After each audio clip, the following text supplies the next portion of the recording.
మతపరమైన అంశాల విషయంలో తమ ప్రభుత్వం జోక్యం చేసుకునే ప్రసక్తి లేదని తమిళనాడు ముఖ్యమంత్రి స్టాలిన్ కుండబద్దలు కొట్టారు. చట్టపరంగానే నిర్ణయాలు తీసుకుంటామన్నారు. తిరుప్పరకుండ్రం కొండ విషయంలో ఒక ముఖ్యమంత్రిగానే తాను ఆలోచిస్తానని తెలిపారు.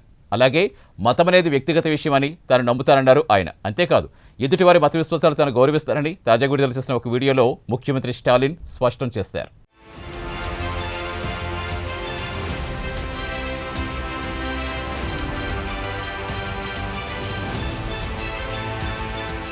తిరుప్పరకుండ్రం కొండ తమిళనాడులోని ఓ ఆధ్యాత్మిక కేంద్రం. ఈ కొండపై పిల్లయ్యార్ ఆలయం ఉంది. కాగా కార్తీక దీపోత్సవం సందర్భంగా ప్రతి ఏడాది ఇక్కడ దీపాన్ని వెలిగిస్తారు. అయితే ఈ కొండపై సికిందర్ దర్గాకు 15 మీటర్ల దూరంలో ఉన్న దీప స్తంభం పైన దీపం వెలిగించడానికి అనుమతి కోరుతూ రవికుమార్ అనే వ్యక్తి మద్రాస్ హైకోర్టును ఆశ్రయించడం ఇటీవల తమిళనాడులో దుమారం రేపింది.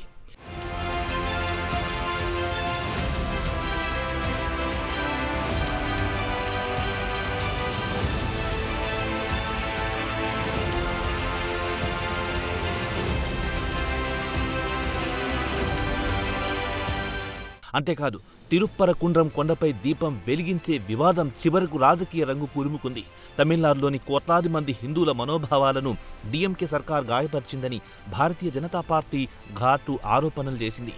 తమిళనాడులో హిందువుల మనోభావాలను పట్టించుకునే నాదుడే లేకుండా పోయారని కమలం పార్టీ నేతలు వ్యాఖ్యానించారు. ఈ నేపథ్యంలో హిందువుల పాలిట డిఎంకే సర్కార్ ఒక శత్రువులా మారిందని బీజేపీ నాయకులు తీవ్ర ఆరోపణలు చేశారు. ఈ నేపథ్యంలో మరికొన్ని నెలలో జరగనున్న అసెంబ్లీ ఎన్నికల్లో దీపం వెలిగించే అంశాన్ని ప్రధానాంశం చేయాలని కమలం పార్టీ నేతలు భావిస్తున్నట్టు రాజకీయ వర్గాల సమాచారం.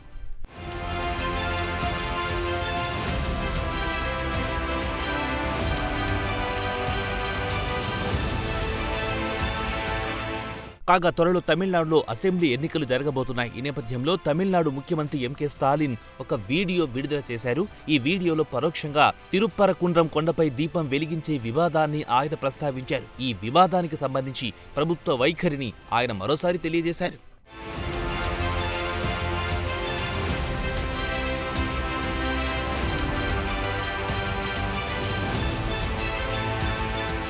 మతం అనేది వ్యక్తిగత విషయమని తాను నమ్ముతానన్నారాయన. అంతేకాదు ఎదుటివారి మత విశ్వాసాలను తాను గౌరవిస్తారని తాజాగా విడుదల చేసిన ఒక వీడియోలో ముఖ్యమంత్రి ఎంకే స్టాలిన్ స్పష్టం చేశారు. అంతేకాదు మతపరమైన అంశాల విషయంలో తమ ప్రభుత్వం జోక్యం చేసుకునే ప్రసక్తే లేదని తమిళనాడు ముఖ్యమంత్రి ఎంకే స్టాలిన్ కుండబద్దలు కొట్టారు.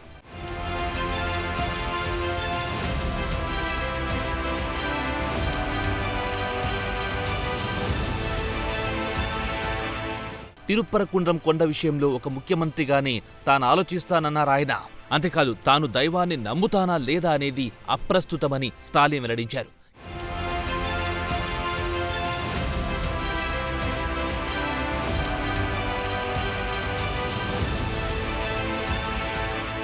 కేవలం చట్టంలో ఏముందో అది అమలు చేయడానికి ఒక ముఖ్యమంత్రిగా తాను ప్రయత్నిస్తానని ఆయన తెలియజేశారు. అయితే ముఖ్యమంత్రిగా నిర్ణయాలు తీసుకునే ముందు మత విశ్వాసాలకు సంబంధించి తన వ్యక్తిగత అభిప్రాయాలను పట్టించుకోరని స్టాలిన్ వివరణ ఇచ్చారు.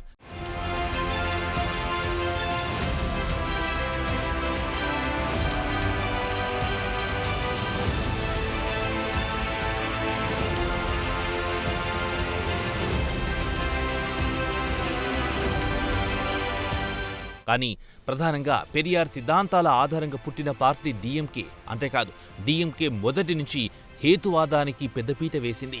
మతపరమైన కార్యక్రమాలకు దూరంగా ఉంటుంది. అంతేకాదు డిఎంకే నాయకులు ఆ మాటకొస్తే కార్యకర్తలు కూడా మతపరమైన కార్యక్రమాలకు చాలా దూరంగా ఉంటారు. అంతేకాదు డిఎంకే నాయకుల వివాహాలు కూడా సాధారణ వివాహాలతో పోలిస్తే భిన్నంగా ఉంటాయి. కరుణానిధి హయాంలో ఇది మరింత తీవ్రంగా ఉండేది.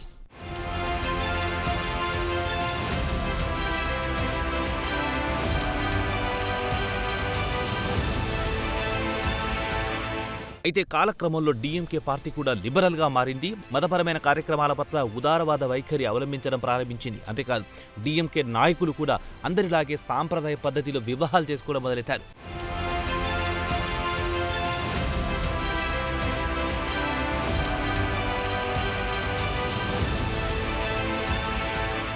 అలాగే తమిళనాడులో శిథిలావస్థకు చేరుకున్న అనేక ఆలయాల మరమ్మతుల కోసం స్టాలిన్ సర్కార్ పెద్ద ఎత్తున నిధులు కూడా మంజూరు చేసింది. డిఎంకే చరిత్రలో ఇదొక అనూహ్య పరిణామం అంటున్నారు రాజకీయ పరిశీలకులు.